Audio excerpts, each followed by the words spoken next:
Good evening, everyone. Imagine a man sitting alone on a park bench. No phone ringing, no one calling his name, no laughter shared over coffee. The world moves on, yet he sits still, surrounded by silence. Now tell me, is that man truly alone? Or is he on the path to discovering himself? Today, let's talk about a man with no friends. Many of us believe that being alone means being lonely. But my friends, that's not always true. Sometimes solitude is not a curse, it's a classroom. A man with no friends is not necessarily unloved or unwanted. He might simply be learning one of life's greatest lessons, how to be his own best friend. You see, when no one is around, you finally meet the one person you've ignored the most, yourself. Loneliness is often seen as something painful, something to escape from, but in truth, it is one of the greatest teachers life can offer. When we find ourselves alone, without the constant company of friends or the background noise of social interactions, we are given a rare and powerful opportunity to look inward. It is in these quiet moments that we begin to truly understand ourselves, our thoughts, our emotions, our fears, and our deepest desires. Loneliness is not a punishment, it is a mirror, showing us the parts of ourselves we often overlook when surrounded by others. Most people fear being alone because it forces them to face their own reflection without filters. When we are always surrounded by others, we tend to lose touch with who we are. We adopt the opinions, habits, and beliefs of those around us. But when the noise fades and the room grows silent, that's when we start to hear the soft, honest voice within.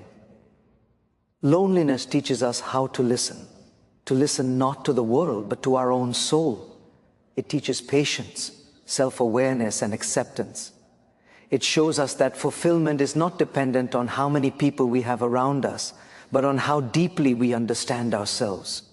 In solitude, the mind becomes clearer. We begin to question our direction in life. Are we moving because others are moving, or because we genuinely want to?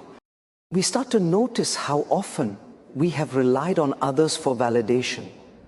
How frequently our happiness has depended on someone else's approval. Loneliness strips away those illusions. It confronts us with the truth that happiness built on external factors is fragile, but happiness built within is unbreakable. When you are alone and can still smile, still feel peace, still feel gratitude, that is when you truly start mastering life. Loneliness is also a time of reflection. It gives you the chance to assess where you stand and where you want to go. It forces you to slow down and reevaluate your choices, your habits, and your mindset. Many people make the greatest transformations of their lives in solitude because it is there that clarity appears. Great thinkers, spiritual leaders, and visionaries have often found their calling in moments of complete aloneness. Why? Because silence sharpens the mind. Without distractions, thoughts become deeper, emotions become clearer, and purpose becomes visible. Being alone also builds resilience.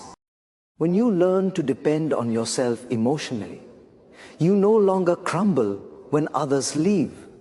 You develop a sense of inner stability, a calm strength that no external circumstance can shake. The man who learns to find peace in loneliness becomes unbreakable in life's storms. He may not have the loudest circle of friends, but he carries the quiet power of independence. He knows that even if everyone walks away, he will still stand tall because his roots are deep within himself. There's another profound lesson that loneliness offers. It teaches empathy. When you experience solitude, you begin to understand the silent struggles of others. You become more compassionate, more kind, because you've walked through your own inner battles. Loneliness humbles you. It takes away arrogance and replaces it with understanding. It reminds you that everyone is fighting something, even those who seem surrounded by people. You learn to value genuine connections more deeply and approach relationships not out of need but out of appreciation. So loneliness is not the enemy. It is the mentor we often run away from. It doesn't destroy us. It rebuilds us from the inside. It doesn't isolate us. It reconnects us to ourselves. The man who embraces solitude with an open heart learns that it is not emptiness he is facing. It is space. Space to think, to breathe, to grow, and to discover the richness of his own existence. Loneliness is not a punishment to endure, it is a blessing to understand. When we learn to see it that way, every moment alone becomes a step closer to true peace, true confidence, and true self-mastery. Learning to be your own best friend is one of the most transformative journeys a person can undertake. In a world where people constantly seek companionship, approval, and validation from others, the idea of finding strength and comfort within oneself often feels unfamiliar. Yet true growth begins when you stop looking outward for support and start nurturing a relationship with yourself. It is easy to depend on friends when life is smooth, but when silence surrounds you, when no one is there to comfort or guide you, that is when you truly discover who you are. The art of befriending yourself is not just about self-love. It's about developing a deeper understanding of your worth, your resilience, and your individuality. When you become your own best friend, you begin to shift the source of your happiness. Instead of waiting for someone to make you feel special or valued, you start recognizing that value within. You stop expecting others to fill your emotional gaps because you realize that the power to do so already lies in your hands. Being your own best friend means standing by yourself, even when the world turns its back. It means talking kindly to yourself when your inner critic tries to tear you down. It means forgiving yourself when you stumble, just as you would forgive a close friend. We often offer compassion to others easily, but reserve harshness for ourselves. This mindset has to change. True self-compassion is not self-indulgence, it is self-respect. Life becomes profoundly different when you treat yourself with the same kindness and patience you extend to those you care about. You start to build a friendship with your inner world. You begin to enjoy your own company, finding comfort in solitude rather than fear. You learn to sit in silence without feeling the need to escape. This doesn't mean cutting yourself off from people. It means ensuring that your peace doesn't depend on their presence. When you can find joy in your own thoughts, you become free. You no longer chase people to avoid loneliness. You connect with them out of love, not dependency. Being your own best friend also empowers you to set boundaries. You stop allowing others to treat you poorly because you understand your own value. You stop chasing approval because you already approve of yourself. You stop begging for attention because you realize your worth isn't measured by how much attention you receive. This inner strength changes everything: how you walk, how you speak, how you handle failure. You stop being desperate for acceptance and start becoming selective about the energy you allow into your life. This quiet confidence is magnetic. People are drawn to those who are comfortable in their own skin. Another powerful aspect of befriending yourself is learning how to motivate yourself. There will be days when no one will cheer for you, no one will notice your effort, and no one will understand your struggle. On those days, it is your own voice that must push you forward. When you are your own best friend, you become your own coach, your own supporter, your own source of inspiration. You remind yourself why you started, why you must keep going, and why giving up isn't an option. You learn to celebrate your small victories, to recognize your progress, and to stay patient with your journey. That inner voice of encouragement becomes your constant companion, guiding you through uncertainty and doubt. This kind of self-friendship also helps you handle solitude with grace. When you know how to comfort yourself, Loneliness loses its sting. Instead of seeing alone time as a void, you begin to see it as a sanctuary. You use it to recharge, to reflect, to connect with your inner peace. You learn to enjoy things by yourself, a walk, a cup of tea, a book, and realize that happiness is not always about company, but about presence. You stop needing others to make you feel complete because you already are. When you truly become your own best friend, life changes on every level. You no longer live for approval, you live for purpose. You no longer fear rejection because your own acceptance sustains you. You no longer measure your worth through relationships, achievements, or status because you have found something deeper, a lasting friendship with yourself. And that, more than anything, is what brings strength, peace, and freedom. The day you start treating yourself as your closest companion is the day you stop walking through life as a seeker and start walking as a master, not of others, but of your own heart. Inner peace is one of the rarest treasures in today's world, a state of being that many chase, but few truly understand. People often believe that peace comes from the presence of others, from companionship, or from the comfort of being surrounded by friends. Yet real peace is not something that can be given to you by anyone else. It is something you must discover within yourself. When you depend on others to feel calm, happy, or secure, you make your peace fragile because it rests on something you cannot control. But when you learn to find that stillness inside you, when your mind becomes your sanctuary rather than your battlefield, then no external noise can disturb you. Inner peace is not the absence of problems, it is the strength to stay centered despite them. Many people struggle with silence because silence forces them to face their own thoughts. They seek constant interaction, constant movement, constant distraction. But peace does not live in noise. It lives in stillness. It is found in moments of quiet reflection, in deep breaths taken between chaos, in the calm acceptance of things as they are.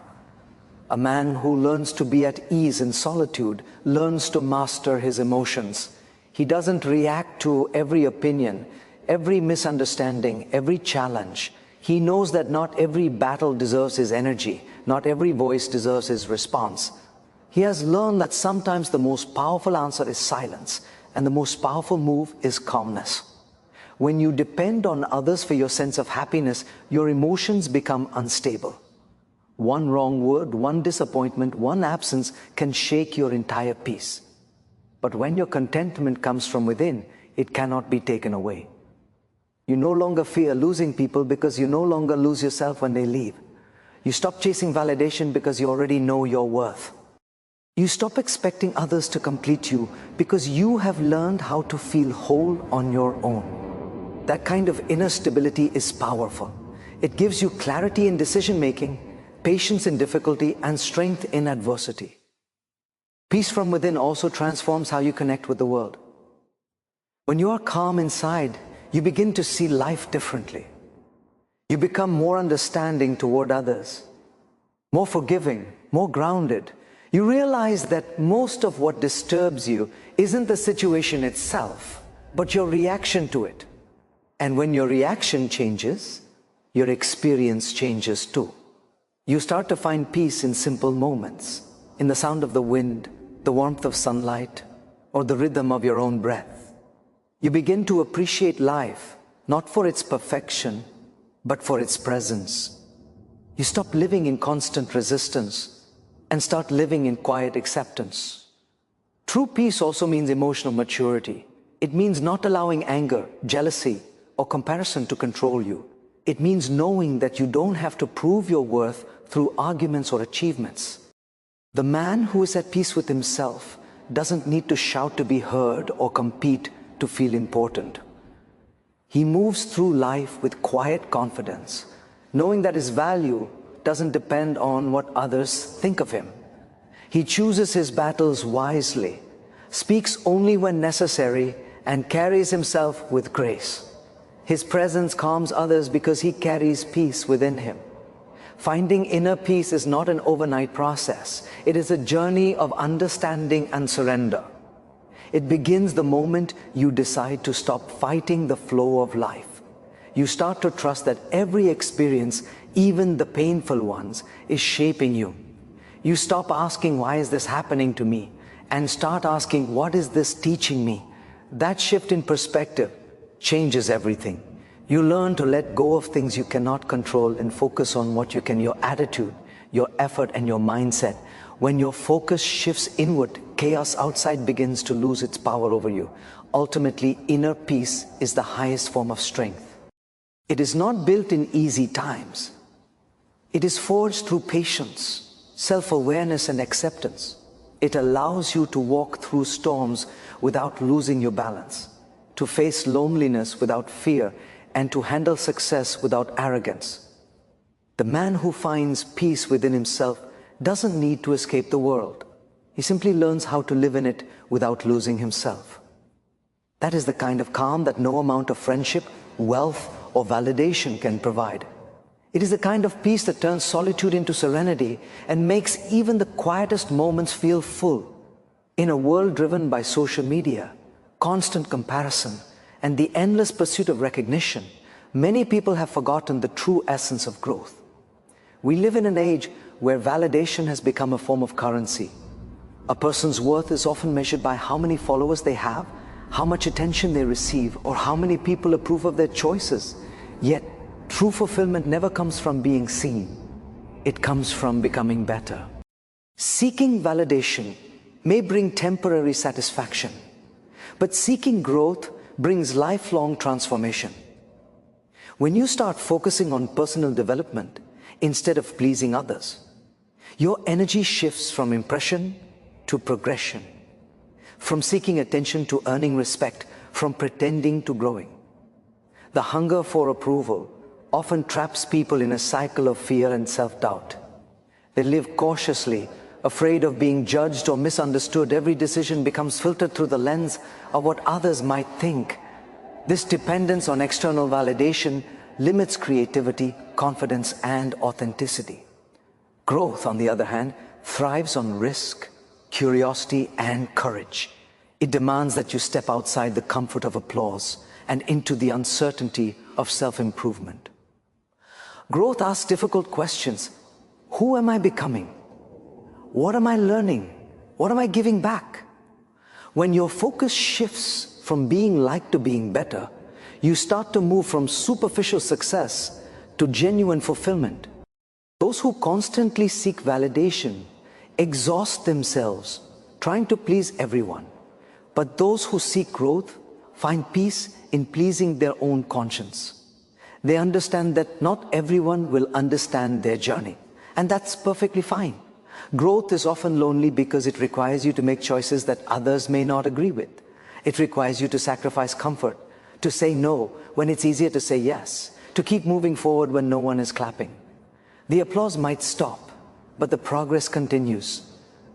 The journey of self-growth teaches you that silence can be more powerful than attention, because it is in silence that true transformation takes place.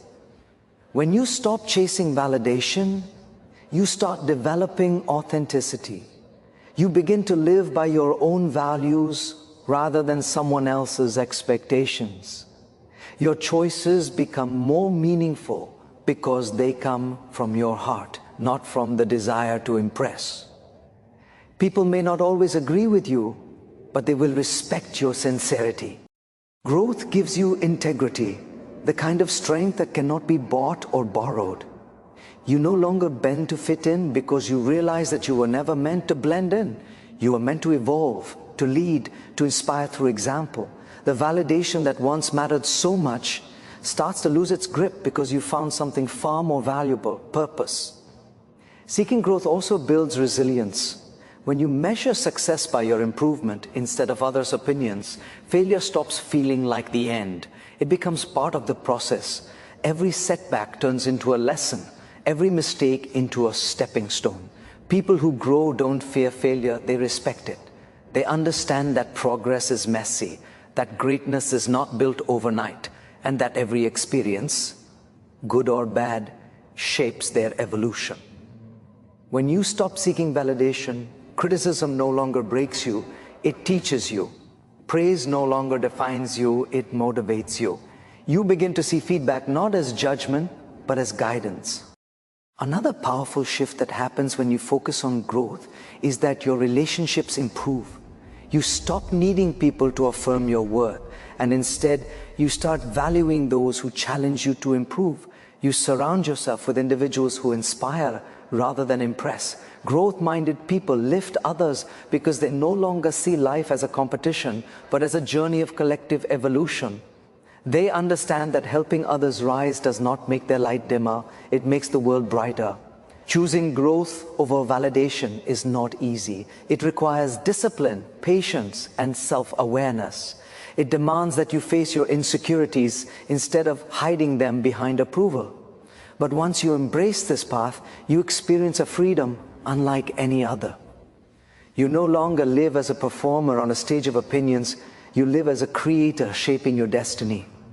Growth gives you a quiet confidence, the kind that doesn't need to prove, the kind that doesn't shout, the kind that simply shines. And when you begin to shine from within, the validation of the world becomes just a whisper compared to the roar of your own progress. Solitude has always been misunderstood. Many people associate it with loneliness, as though being alone automatically means being incomplete. But solitude, when embraced with awareness, becomes one of the most powerful tools for self-discovery and inner strength. It is in moments of aloneness that we see ourselves most clearly. When the noise of the world fades, when no one's opinions or expectations interfere, that is when the mind begins to awaken. Solitude builds strength and clarity, not by adding anything new to your life, but by removing everything unnecessary. It teaches you that peace does not depend on people or possessions, it comes from within. When you walk alone, you start to notice things you would otherwise miss. You see how often your actions were influenced by others' opinions. You recognize the fears you've been hiding behind social distractions. Solitude strips away the masks we wear to please the world and reveals the raw, unfiltered version of who we truly are. That self-awareness is powerful because it allows you to understand your emotions, your desires, and your weaknesses without judgment. It is in solitude that you learn what truly matters to you, not what society says should matter, but what your heart quietly whispers in moments of stillness. Solitude also brings clarity of purpose. In the rush of daily life, it's easy to get lost in routine, chasing goals that don't truly belong to you. But when you're alone, the distractions fade and you begin to question the path you're on. You start asking deeper questions. Am I living according to my values? Am I doing what fulfills me or what pleases others? These reflections are uncomfortable, but they are necessary for growth. Great vision often comes in silence. History is full of people who withdrew from the noise of the world to reconnect with their purpose. Solitude is not isolation, it is alignment. It's where confusion clears and direction appears. Another gift of solitude is resilience. When you learn to rely on yourself for comfort, strength, and motivation, you stop being emotionally dependent on others. You develop inner stability, the kind that doesn't shake when people disappoint you or circumstances change. You start to realize that you can survive on your own energy, your own belief, your own discipline. This doesn't mean you reject others. It means you stop expecting them to carry your happiness. The strongest people are not those who are surrounded by constant support, but those who have learned to stand tall even when the room is empty. Solitude also sharpens your focus. When you are alone, distractions are fewer and your thoughts become sharper. Creativity often flourishes in isolation because the mind finally has space to wander, to imagine, to create without boundaries. Clarity doesn't come from constant conversation. It comes from contemplation. The more time you spend understanding yourself, the better you become at making clear decisions and pursuing meaningful goals. When you master solitude, you master direction. You begin to live deliberately rather than reactively. Solitude is not just about reflection, it's also about peace. It is the space where your mind heals from overstimulation, where your heart rests from emotional noise. In the quiet, you learn to breathe again. You reconnect with the present moment, with gratitude, with the simple joy of being alive. You realize that fulfillment isn't found in the crowd's applause, but in the calm assurance that you are enough. This sense of peace cannot be given by others. It must be cultivated within. People who fear solitude often do so because they haven't yet discovered its beauty. They see it as emptiness, not realizing it is actually space, the space to think, to grow, to become. When you start walking alone, you stop seeking directions from everyone else. You trust your intuition.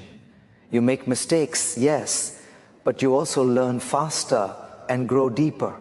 Every quiet evening, every long walk, every moment spent in reflection becomes a step toward strength. Solitude is the birthplace of transformation.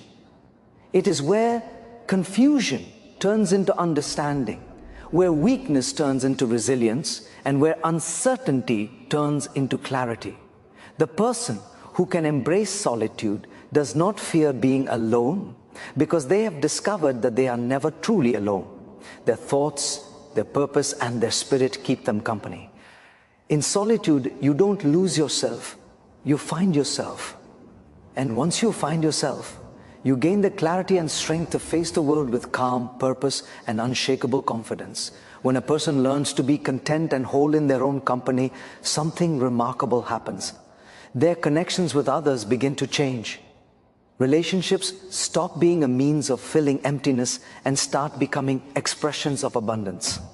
From solitude comes a new kind of connection, one that is deeper, healthier, and more genuine. When you no longer depend on others to complete you, you begin to connect from a place of strength rather than need. You no longer approach friendships as a refuge from loneliness, but as an opportunity to share joy, wisdom, and understanding. The man who has found peace in solitude becomes capable of building relationships that are rooted in authenticity rather than dependency. People often enter relationships seeking validation or emotional rescue. They want others to make them feel valued, seen, or whole. But such connections are fragile because they rely on another person to sustain them. When the person leaves, the illusion of happiness disappears. However, when you are at peace with yourself, your relationships evolve. You no longer look for someone to fix you. Instead, you look for someone to grow with. You are not afraid of being alone, so you don't cling. You don't manipulate or pretend to be someone you're not just to be accepted. Instead, you bring honesty, patience, and calm energy to your interactions. When you are complete within, you can finally give love freely without expectation or fear. True connection does not come from constant presence, but from genuine understanding. And that understanding is only possible when you have first learned to understand yourself. The more you know your own emotions, the easier it becomes to empathize with others. Solitude teaches compassion because it makes you sensitive to your own inner struggles. You learn how it feels to face silence, to wrestle with your thoughts, to comfort yourself through pain. As a result, you become more patient with others. You begin to see beyond appearances and recognize the invisible battles people are fighting. You stop demanding perfection from those around you and start offering acceptance instead. That is when relationships become real. When both people are allowed to be human, to be imperfect yet still deeply valued. When your happiness no longer depends on others, you stop entering relationships out of fear of loneliness. You start choosing people because they inspire you, not because you need them to fill a void. This shift changes everything. You stop chasing temporary attention and start seeking meaningful connection. You attract people who share your values, who bring positivity and peace, not chaos and confusion. The quality of your relationships improves because your standards are no longer driven by insecurity, but by self-respect. When you have found contentment in solitude, you stop settling for half-hearted bonds. You would rather walk alone than walk with the wrong crowd, because you understand that being alone in peace is far better than being surrounded in pretense. Solitude also teaches gratitude. When you've experienced silence and emptiness, you begin to appreciate genuine companionship more deeply.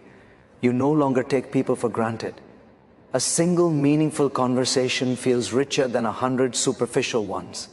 A loyal friend feels more precious than a large circle of acquaintances. You learn to value quality over quantity, depth over noise. And when you give your attention to someone, you give it fully, not out of habit, but out of appreciation. Kind of presence transforms how you love, how you listen, and how you give. From solitude comes emotional maturity, the ability to balance independence with intimacy. You learn that it's possible to care deeply without losing yourself in the process. You understand that space does not weaken bonds, it strengthens them. A man who has mastered solitude does not smother relationships with constant dependence. He gives others the freedom to be themselves while standing firm in his own identity. This creates an atmosphere of respect, trust, and peace. Both people grow together, yet remain whole individually. Ultimately, solitude prepares you for the most beautiful form of connection, one where two complete individuals come together, not out of necessity, but out of choice. Their relationship becomes an exchange of strength, not weakness, of peace, not pressure. They don't drain each other's energy, they amplify it. This is what it means to connect from fullness. The person who has learned to be alone walks into relationships with open hands, not empty ones. They give not because they have to, but because they have something to offer. Understanding, stability, and love that comes from within. In this way, solitude doesn't create distance between people. It creates depth, turning ordinary interactions into meaningful bonds that can weather time, change, and silence. My dear friends, remember this: being alone is not the same as being lonely. The greatest relationship you will ever build is with yourself. When you become your own friend, the world automatically becomes your companion. So next time you see a man with no friends, don't pity him, admire him, for he may just be walking the silent road to becoming unshakably strong. Thank you.